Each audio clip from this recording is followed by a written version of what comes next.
apa yang diputuskan oleh Menteri Agama itu untuk kepentingan kita juga semua, ya, supaya kita ya bagaimana.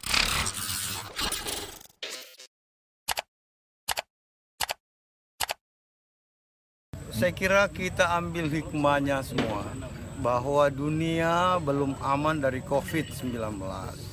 Apa yang diputuskan oleh Menteri Agama itu untuk kepentingan kita juga semua, ya, supaya kita ya bagaimanapun juga kita menghindari lah. Ibadah haji itu sangat penting, wajib bagi umat Islam, bagi yang mampu. Tetapi dalam kondisi seperti ini, saya kira kita tidak boleh memaksakan kehendak, ya. Nah, apalagi Arab Saudi, ya, Mekah, Madinah itu tempat suci.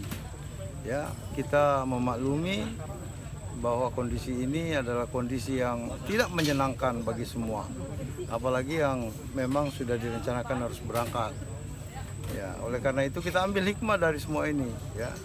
Jangan kita memaksakan, justru ya saya kira kita justru harus mendukung bagaimana tanah suci Mekah, ya, bisa bersih dari COVID.